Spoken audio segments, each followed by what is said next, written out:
is the Electile Dysfunction Podcast with Ashton Cohen. Ladies and gentlemen, welcome back to the Electile Dysfunction Podcast and Ashton Cohen. I'm Ashton Cohen. So we're continuing our in-depth look into Iran, get a proper understanding of the country, analyzing its internal workings and politics and recent history in order to really sort of evaluate where it's at, where it's headed, the threat it poses to the United States and the West. So I'm joined here today by Alex Vatanka. He is a senior fellow and director of the Iran program at the Middle East Institute. He has a new book out, The Battle of the Ayatollahs in Iran. So first off, Alex, thanks so much for being with me. Thank you for having me. Great to be with you. Absolutely. So I was thinking we could start off here.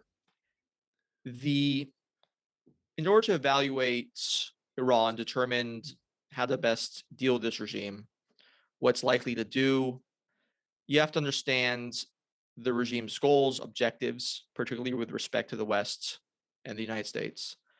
And in order to determine that, I think your book sort of spells out one of the ways to really understand this regime is by looking at, in particular, the factional politics and representative of that, people like Ali Khamenei, who's the Ayatollah right now, the second Ayatollah of the Islamic Republic, and another individual named Rafsanjani. And so some people, I'm sure, have heard about the Ayatollah of Iran, Khamenei. Similar sounding name to Khomeini, although there's no relation there. But they don't know much about him. Rafsanjani, I'm sure very few people outside of Iran and who follow Iranian politics actually know who that is.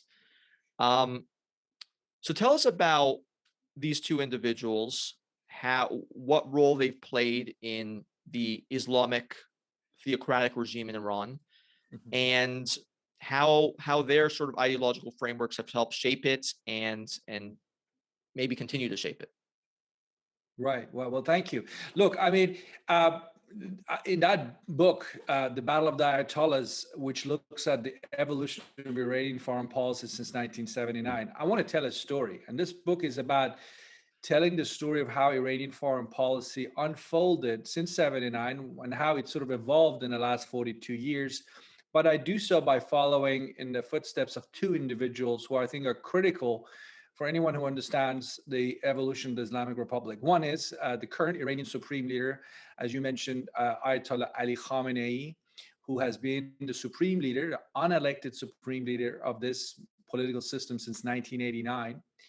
And the guy who made him Supreme Leader back in 1989, his once friend, to be rival, a man by the name of Akbar Hashemi Rafsanjani, who died in 2017, but his political network is still somewhat alive, although they are probably never been this marginalized before. So the book is really looking at these two guys and look at it from when they met in the 1960s. I don't talk much about the 1960s. I wanted to have a book that's relevant to today, because Iran is relevant today. In late 2021, there are so many issues that are of concern to policymakers in Washington, in places like, London, Paris, Berlin, Jerusalem, Riyadh, Abu Dhabi, even Moscow and Beijing want to know what's going on in Tehran.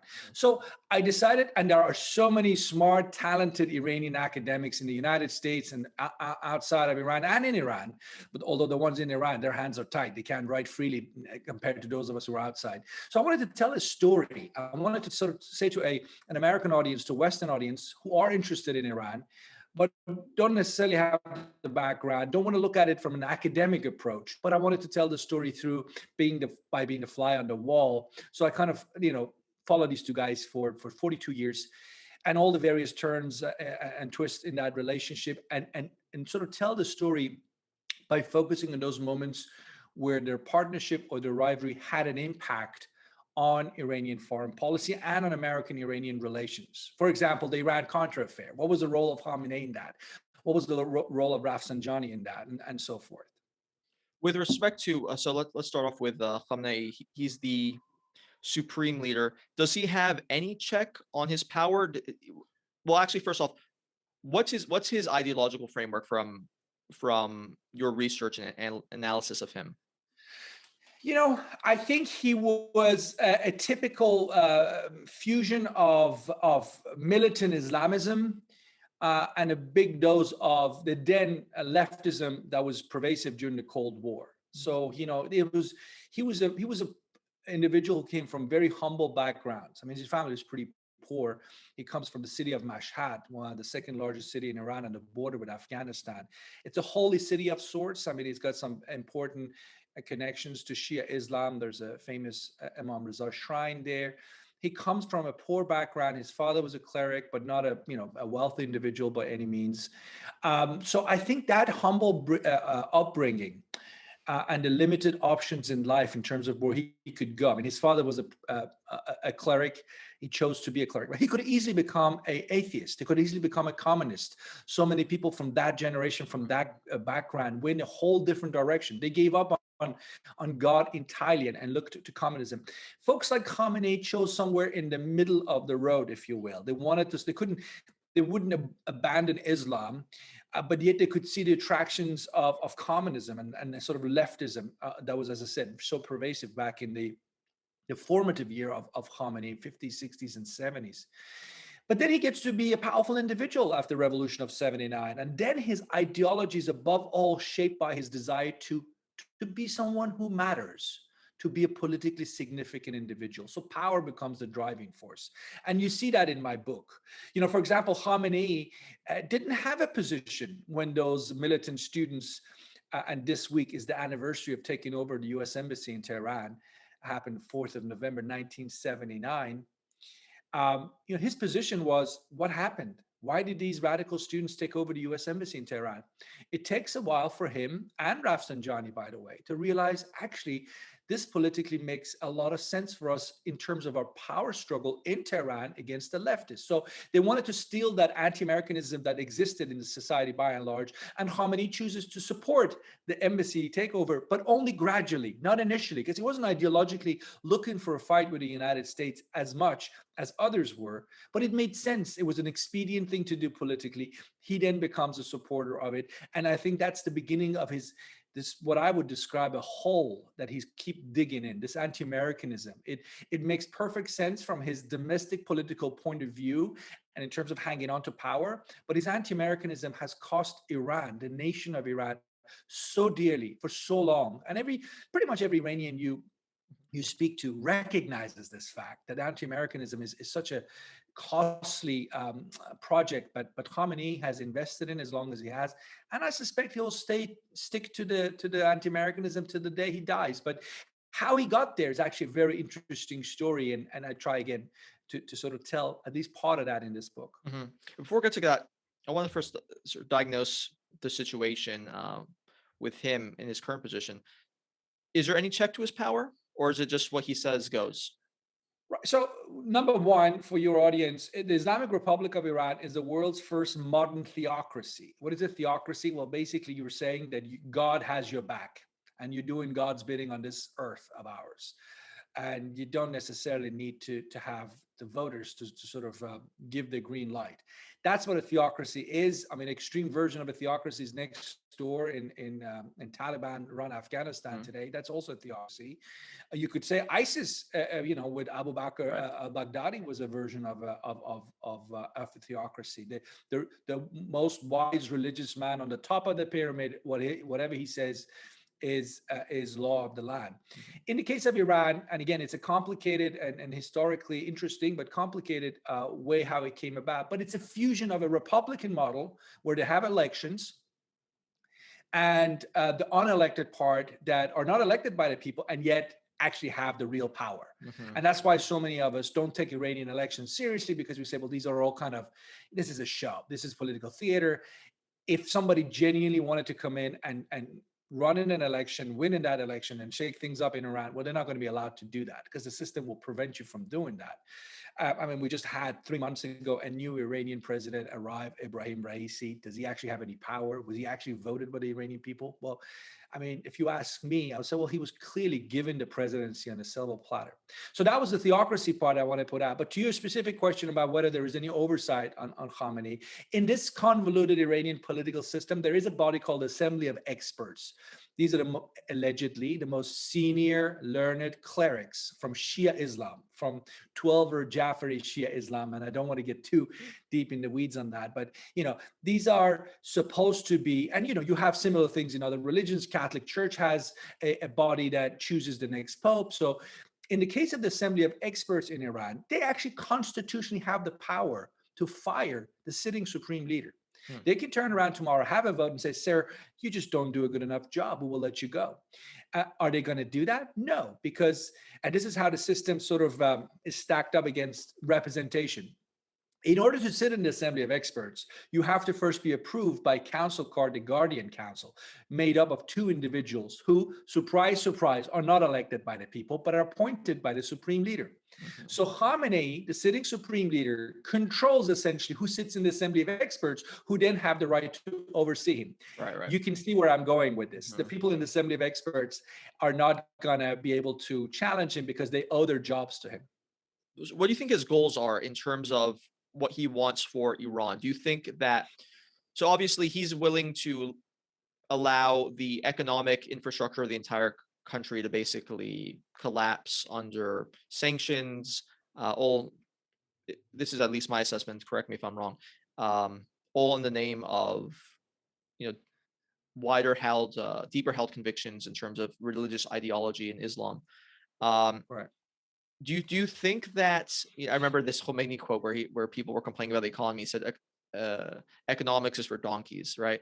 So is that the kind of is that kind of like the mentality, is just like not even caring about pragmatic economic issues, and having that being so subservient to a radical form of Islam? Like, what do you think he actually wants for, other than staying in power, for Iran? Is it to spread Islam around the world? Is it to build up, it's obviously not to build a country, but what is it exactly? Right. Well, it's a great question. I think if I was,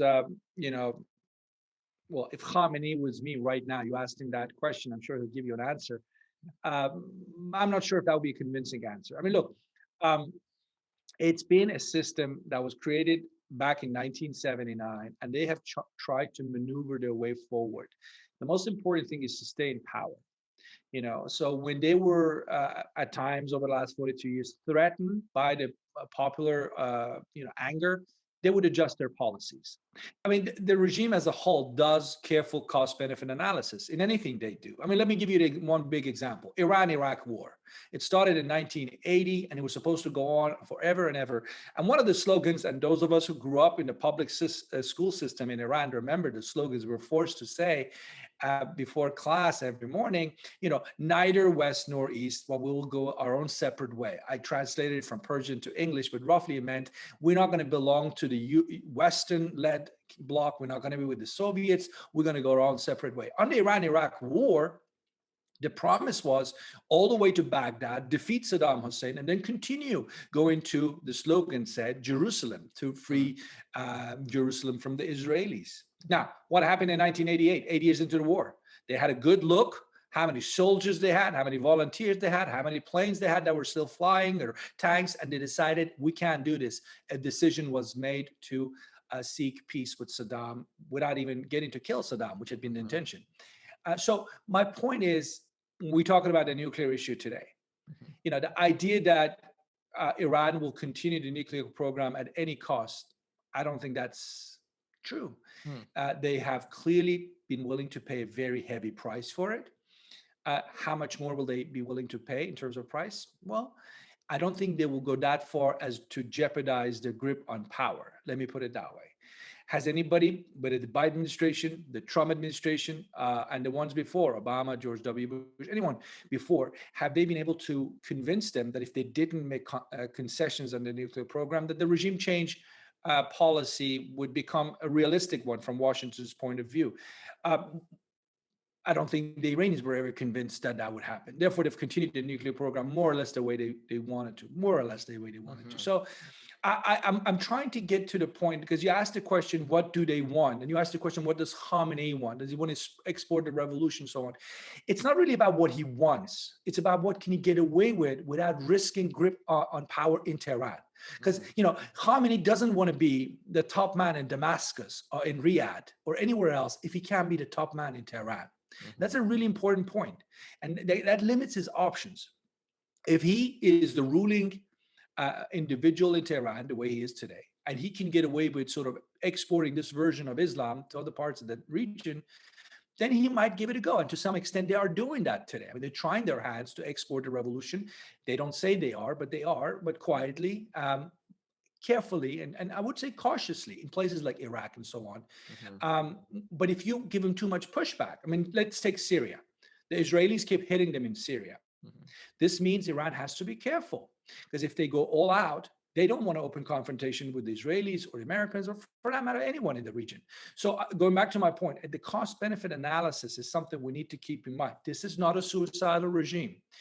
You can pressure them, and if by pressure, they would adjust their policies, because they above all want to hang on to power in Iran.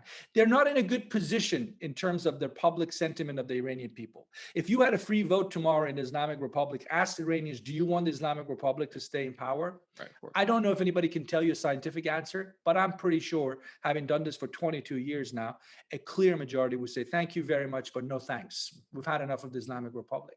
So when you think about it, when your people are so upset about how you've behaved in terms of domestic politics and what you're doing in your foreign policy, their options in terms of how wild they can be in their foreign policy choices actually is more limited than a lot of people think. And that's a strength for the United States and allies, to also think about what their weaknesses are. What is Khamenei fearful about? Yes, he might want to export the revolution, but how is he willing to, or how much is he willing to risk his grip on power in Tehran doing so? So you actually think that, so there's been many attempts at protests and people on the streets, and a lot of momentum at various times throughout the last 20 years, probably even longer than that, where you could see, okay, maybe it'll crack this time around, right? Maybe this will be sort of that Berlin Wall moment, and it hasn't happened, and they've been able to basically push that down. So do you think that they see? To me, I feel like, would they not just be extremely confident in their own power, because nothing has been able to topple them so far? Going back to the Iran-Iraq war, that's actually a really interesting war that is very, very sort of esoteric. A lot of people in the West do not actually know. I mean, millions of people died in this war, and Iran was basically alone, as you alluded to. Is like Iraq was supported basically by the West. I think even the Soviet Union was against Iran. So it's like basically almost every power in the world was on the Iraqi side, and Iran basically had no allies. And still today they barely have allies, and they still survived it. So do you not sense that they have this maybe overconfidence, particularly mixed in with their religious nature, that God is, Allah is protecting them, and that they'll succeed? And because I'm trying to understand what could possibly make them say, oh, we need to be careful about this nuclear program. I feel like maybe their recent history might give them the indication that they're powerful enough to withstand any threats, and therefore why not just pursue nuclear all the way? Who's going to stop us? Right. I mean, we can talk about the nuclear issue, its nature, separately, but let me go back to the larger theme you raised in terms of the issue of confidence. Why are they so confident they can do whatever they want and it won't be toppled? Look, as you pointed out, since 1979, the Iranian people have repeatedly tried to come out and at least let it be known that they don't like the way things are running in Iran. This is not a secret. What we've seen in recent years is an intensification of this anger and more readiness by pockets of the Iranian population that before didn't really get involved politically, but now increasingly cannot afford not to. So, the old cliche is that political revolutions in Iran are, the pet projects of the middle class in the more wealthy parts of North Tehran, that the rest of society in Iran really couldn't care less. They just want to live their lives. Even if they don't like the Ayatollahs, they just want to be left alone so they can look after their families. That might have been true for the longest of time, but I can tell you that's not true anymore, because there's a direct relationship between what you do in the realm of foreign policy and how people's lives are being impacted in Iran in terms of what they can afford to buy to feed their family, clothes they can buy, things they can do in terms of, basic things we all do and take for granted, certainly in the United States. So more and more Iranians are falling to poverty. I mean, the middle class has been decimated. Right.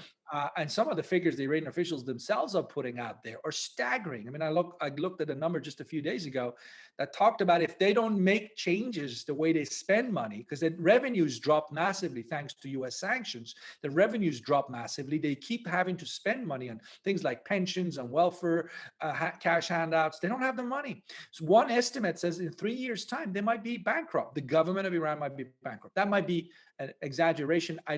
I can't really speak to it, but there is no doubt in my mind that the economy is in a terrible shape, which takes us back to your question. If the economy is in terrible shape, if we do have a track record of people coming down the streets and protesting, why is Khamenei so confident? Well, one reason he's confident, he's spent the last 30 plus years building up a pretty formidable military intelligence security apparatus. It's one of the best ones out there. They know how to come out and crack down. They're not seeking your support. They will let you know that if you don't go home, bad things will happen to you. And they made that message repeatedly. Many people have in recent years been detained, disappeared, killed. Prisons are, they are pretty full in Iran. So that's how they stay in power. Suppression. It's not, they're not unfortunately looking for middle ground or cutting, a deal with the people that they're ruling over. They're saying it's our way or the highway. Anybody who stands up to them is called a traitor, an agent of Western imperialist powers and all the rest of it. I'm sure you've heard it all. And so with respect to their efforts at suppression, and I want to bring up the point you just made. So you think that maybe they're obviously, like we said, confident that they can keep things from being too volatile. They can always, send out the Iranian Revolutionary Guard and quell a lot of these protests or revolutions, or calls for revolution. But maybe the thing that might be changing their calculus in terms of their feelings of being confident in their position is that for the first time, it appears recently, not only are the middle class and the young and the educated resentful of this regime and want to topple it, but now you're starting to see indications that the poor, the ones who don't live in Tehran, the ones who live in the smaller villages, they're also being very frustrated. These are traditionally more Islamic communities, so that they're more of a constituency that sympathizes with the theocracy, and now even they're getting pissed off, and maybe that's changing their calculus, and they have to be a little bit more cautious. Is that what you think? Well, the former part of what you said in terms of the changing dynamic society for sure is happening with the younger demographic, the ones who lived. The ones who were around in 1979 might have invested in this revolution, might still some of them be on the fence to this day, but surely their children have given up long time ago because, these are the guys who coming out of the school system looking for jobs. There are no jobs. They can't afford housing. They can't afford the basics in life. So they're very upset. And in fact, some of the reasons why the poor got behind the revolution in late 70s that led to the fall of the monarchy in 79, some of those factors are now evident. They're coming together. And, Ayatollah Khamenei and the Ayatollahs, the clerics, the system as it is, could make concessions, but they're so stubborn. They don't want to really have a dialogue with their own people. So it's my way or the highway across the board. It's on foreign policy. It's our way or the highway. So, for example, to give you a specific, Iranian people, by and large, don't like what the regime, the authorities in Tehran are doing in the region.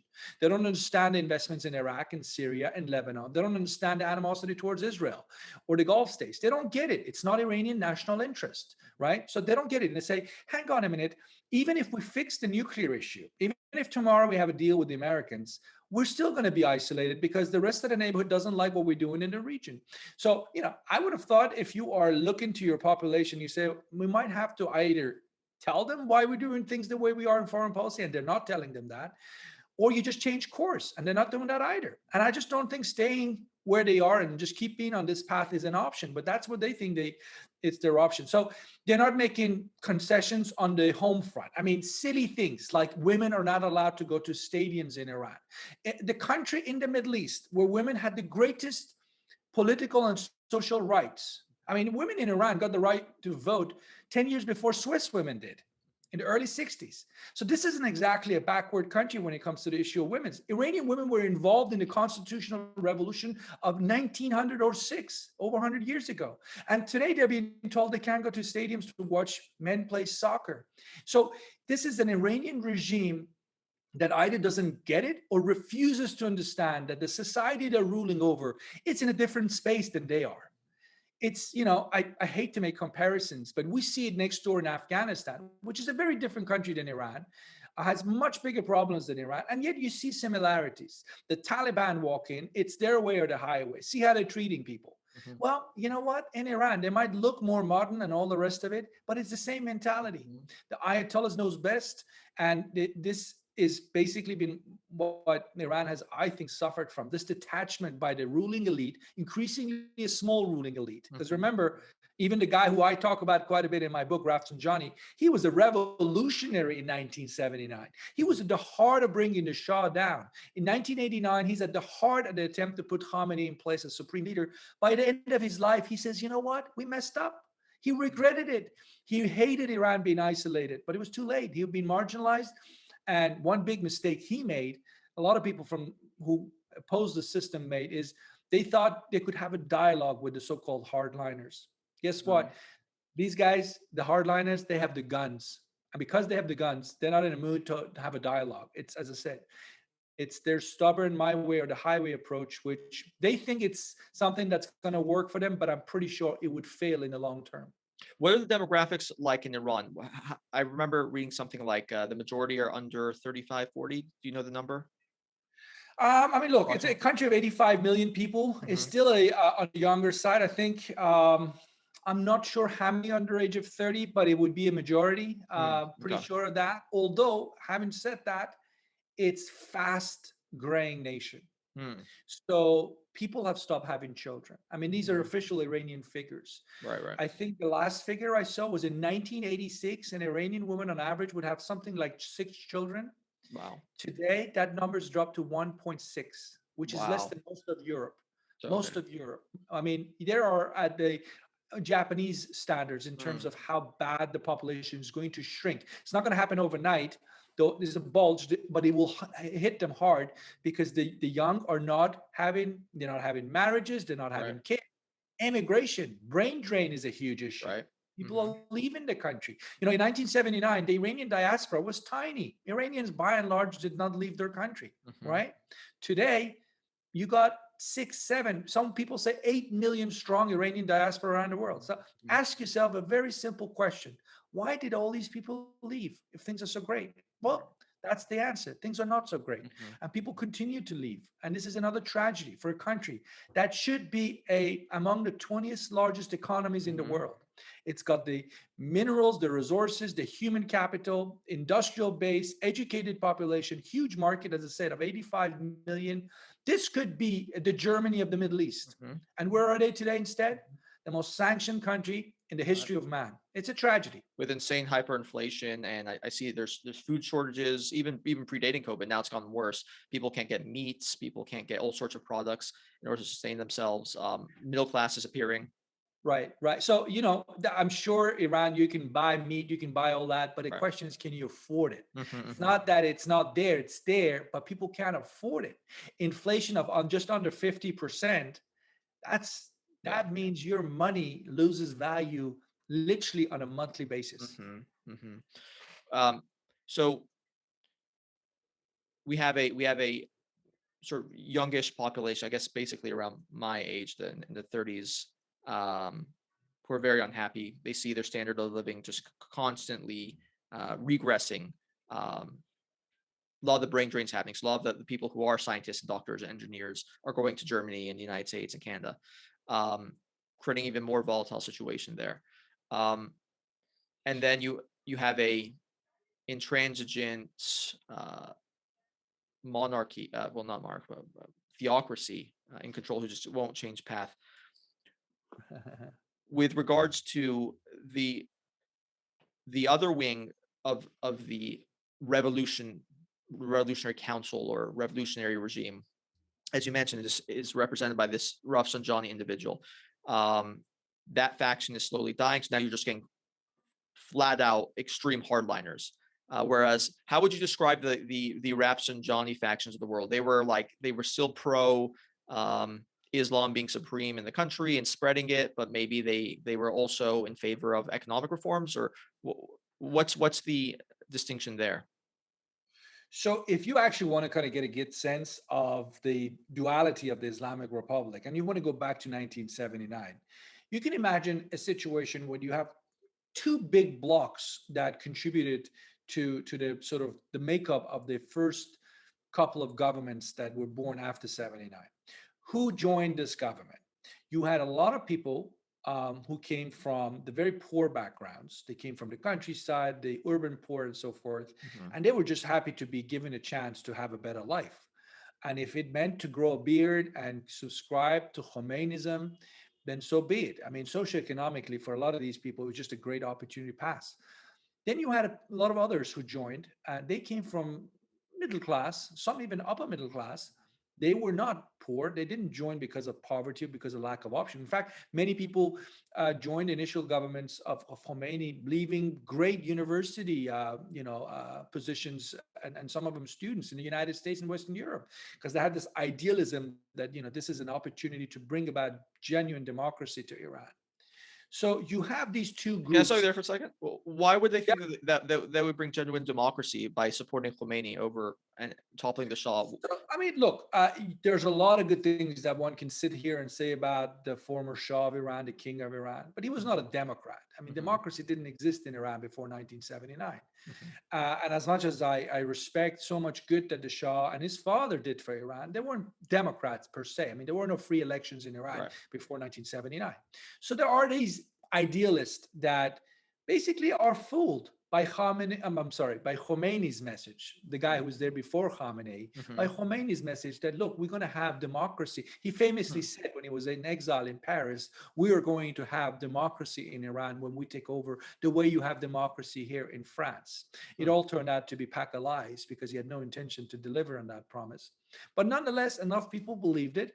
They thought this is their chance to bring about democracy to Iran, and they joined Khomeini's revolution. A lot of them, if they weren't exiled quickly, ended up in jail or sidelined. Some of them actually executed. Mhm. The ones who stayed in Khomeini's revolution and became members of the government, because you asked me about Rafsanjani, these are the people who over the years then sort of coalesce around Rafsanjani. Mhm. And again, we talked about the Iran-Iraq war and the isolation that Iran was under. As you pointed out, during the Iran-Iraq war, Iran is arguably the only country, and the Iran-Iraq war is the only country during the history of the Cold War where two superpowers Mhm. both are the same of one Right. of the two warring Pretty parties. Didn't unbelievable. exist Yeah. before, right? Yeah. Because the Ayatollahs had upset everybody. They Right. managed to get the Americans and the Soviets to agree that they should not win in that war. So that isolation, that war experience taught a lesson to what I would call today the moderates, right?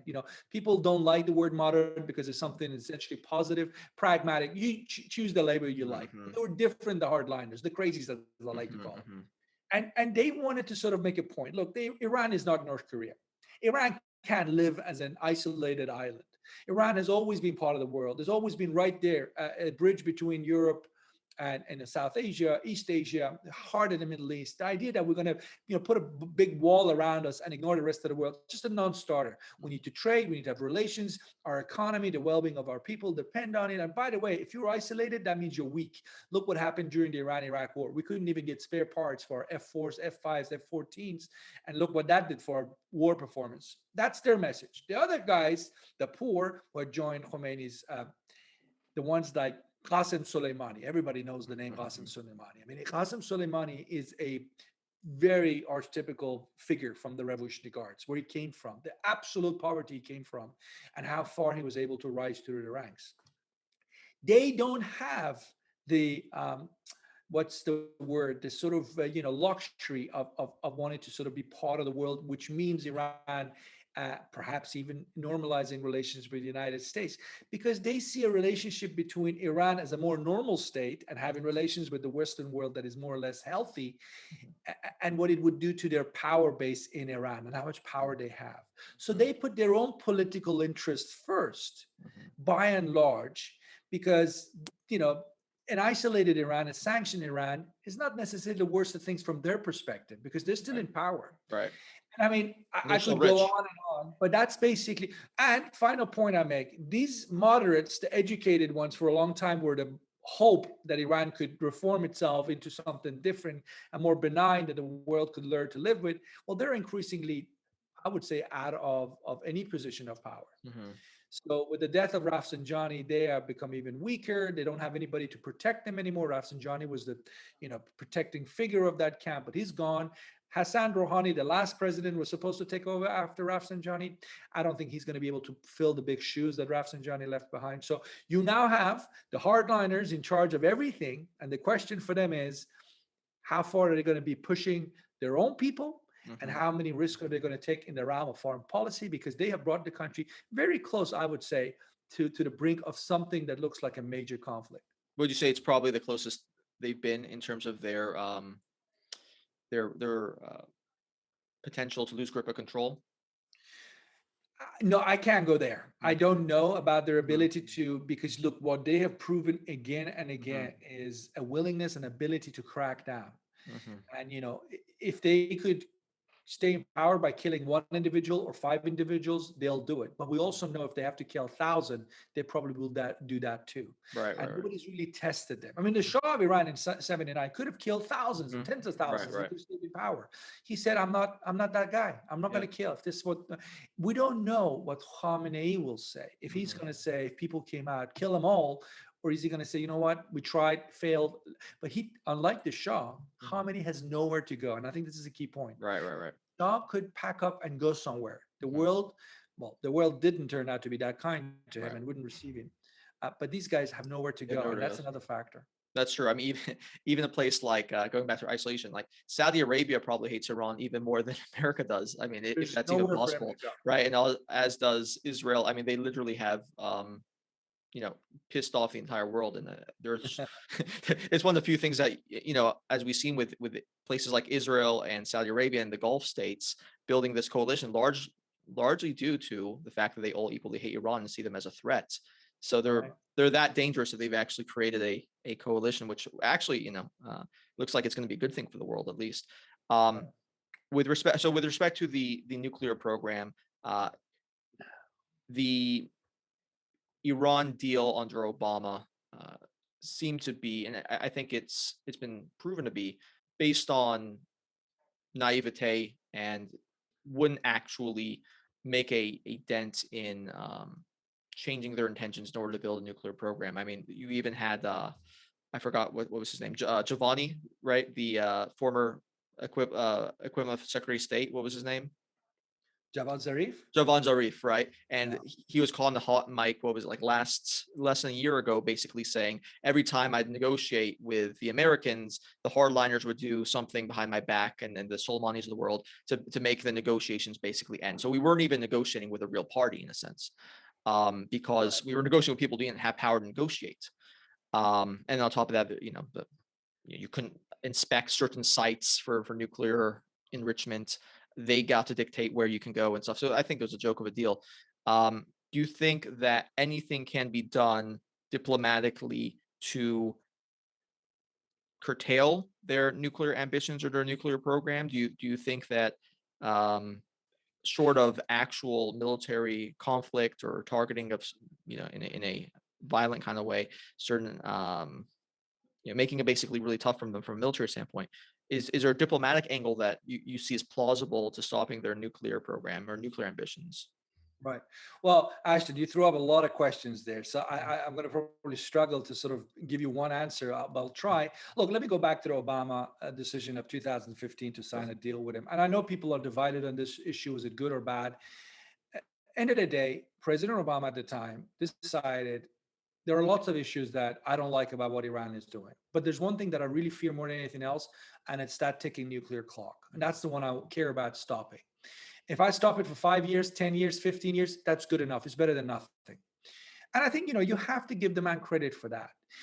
Would we want ideally that Iran gives up its nuclear program, or at least provides assurances that are much better than the ones given during 2015? Yes, of course.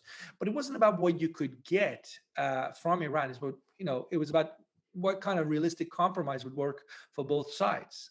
Because the US had tried the other options of just pressure and no compromise talk, and that didn't work. That's why people forget the compromise of 2015, 6 years ago. You had back and forth in the nuclear issue going back to the mid 1990s.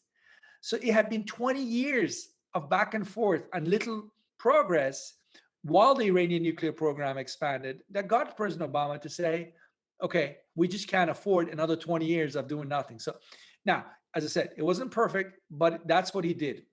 I think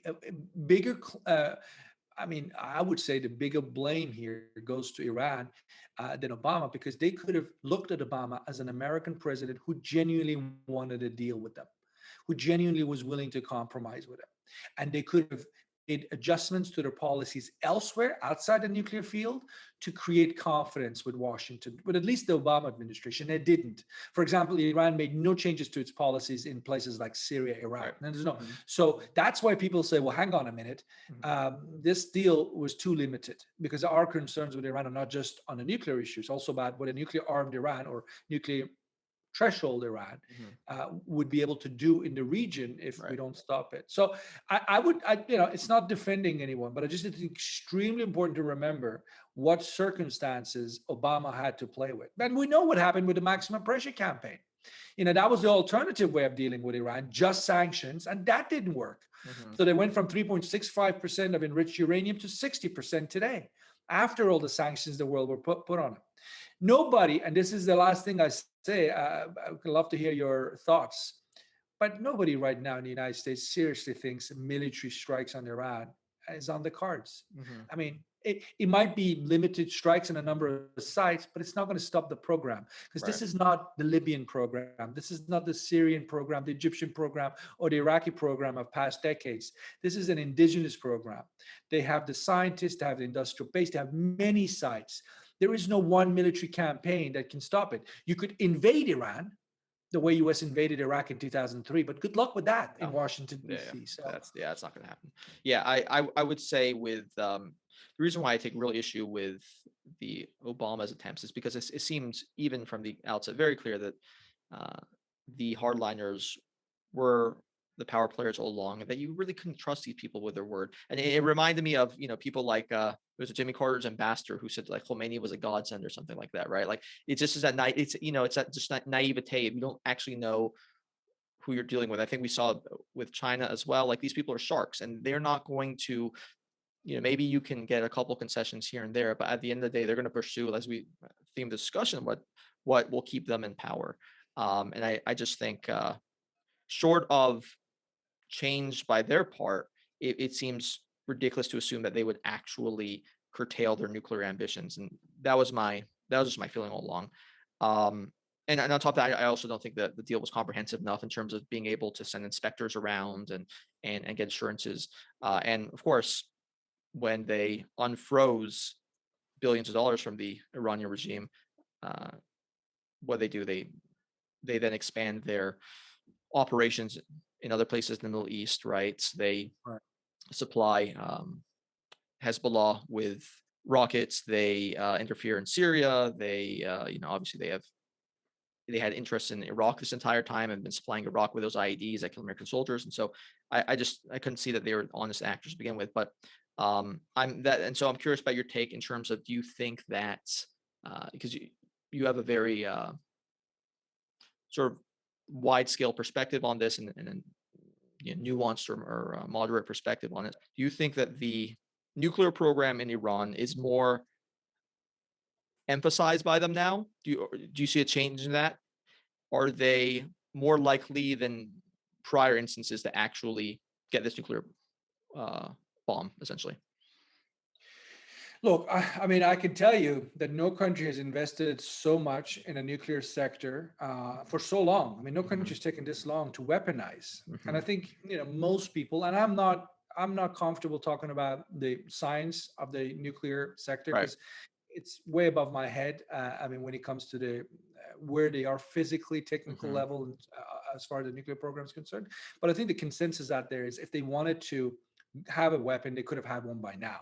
And some mm, people that yeah. speculate they probably, I have no idea, no, this can be true, but some people speculate that, it might have had a bomb at some point. What So happened to it? you think that they could have had one already by now, but from their own standpoint, they've delayed it? Right. So all I can tell you is what's out there in open Mhm, sources. I mean, the I U.S. see. intelligence community as a whole has concluded that Iran gave up in year 2003 the pursuit of a nuclear weapons program, Mhm, right? mhm. Almost 20 years ago. That's a collective US.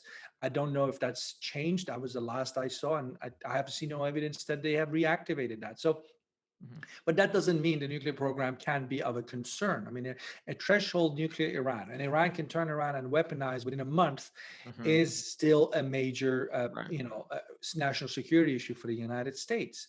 Um, Khamenei, the supreme leader, has issued a religious decree, a fatwa, as they call it, saying that an atomic bomb is anti-Islamic. It's against the religion, therefore they will never have it. Trouble with this decree is few people believe it. And a fatwa in Iran might have some people who take it seriously, but the rest of the world who are not necessarily looking at these things from a prism of religious decrees Right. will say that's not enough assurance for us. Mhm, And that's the thing what Iran has to do. That's where they're at right now within talks. If they resume in the next few weeks back mhm. in Vienna, how do you assure the world that your nuclear program will remain a civilian one?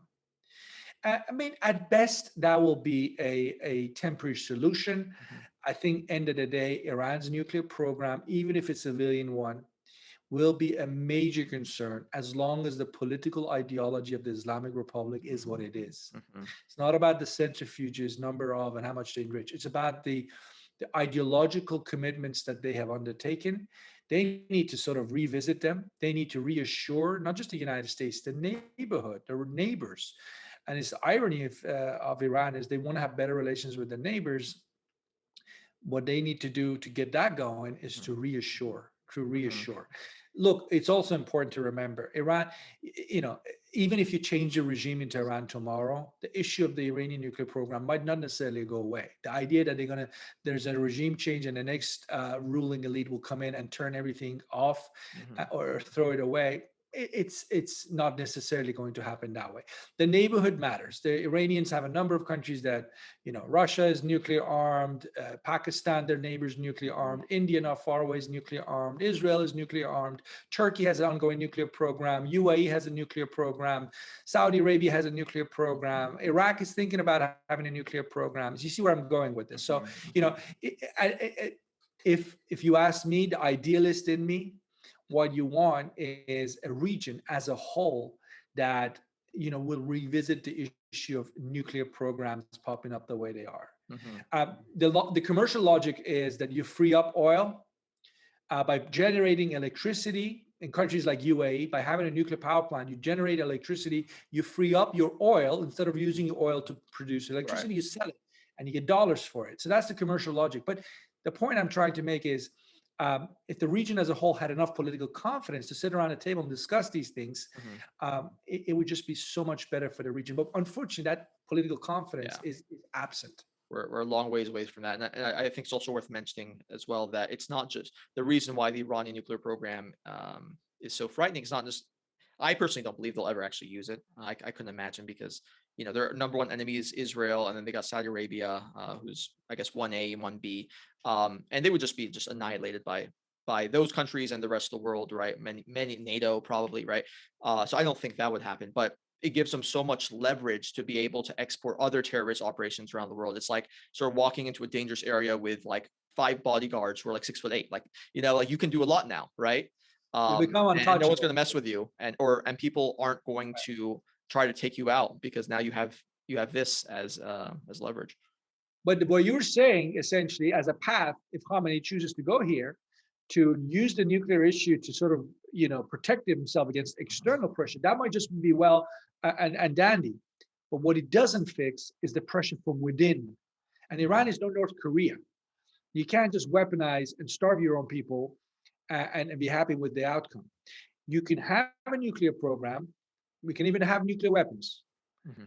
But if it comes at the expense of decimating Iranian society, Mm-hmm. then I think you will end up those people coming from the streets and looking to change the politics of the place. And I guess it's not a threat that's lost on Khamenei, but the idea that just because you have a nuclear weapon to keep your neighbors in the United States away and your own people will not say anything, I'm not sure if it's going to work that way. But does it change the calculus though, in terms of, so now that they are a nuclear armed state, now obviously, United States and the West and everyone else is going to be very hesitant to pick a fight with them and support an uprising against them. And then on top of that, you also have people, especially in Europe, and let's say probably the establishment Democrat wing, maybe some of the establishment right, who can be naturally risk adverse.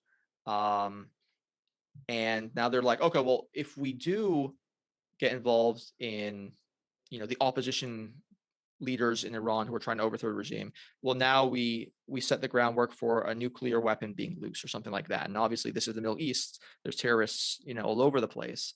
And maybe they get a hold of it, right? This was kind of the concern with Syria, not necessarily the nuke perspective, but like, can ISIS get one of these dirty bombs, things like that? So what that may change the calculus, no? If Iran chooses to become a nuclear armed state, of course it will change the calculus on all sorts of levels. But it doesn't necessarily mean the United States will sort of say, well, we give up then, you do as you wish in the region. And in fact, the opposite could happen. That a nuclear armed Iran mobilizes minds in Washington elsewhere to actually double down on regime change from within to, if you can pull it off. And that's a big if. But I would say right now, regime change is not on the cards for any Western capital. They want regime changing its behavior. But a nuclear armed Iran, it's a big if, but it could happen.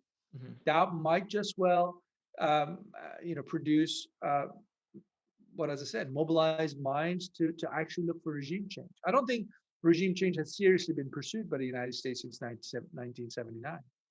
And I think the United States does have the capacity to at least give it a go if we wanted to go there. So far, they've tried negotiations, but if they're forced out of the negotiations format and forced to do something else, then they might be able to do things that they haven't done in the past. And they might deliver. Okay, so last question. I'm going to ask you for a prediction.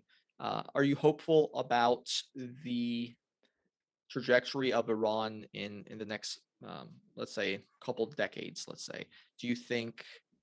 I know it's hard to make these predictions. We never see them coming, but do you see that maybe leveraged with? So this part is new, right? Is social media, right? This has only been around for basically 10 years, particularly in the Middle East, right? They're later in the technological adaptations than we are, adoptions. So that's obviously made things easier to mobilize. Obviously, we have to take into account that technology will further progress, make it even harder to censor. You're going to have maybe pretty soon satellite internet being beamed down from satellites, which can make things easier. You have a population, like we said, largely in their 30s. So as that keeps building up, obviously after a certain point, you get too old and energy is lost. But like these next 10 years, a lot of these people are going to be in their prime in terms of their working years, in terms of their ability to connect with each other and build a movement, potentially protest. What's your sort of assessment, if you have one at all?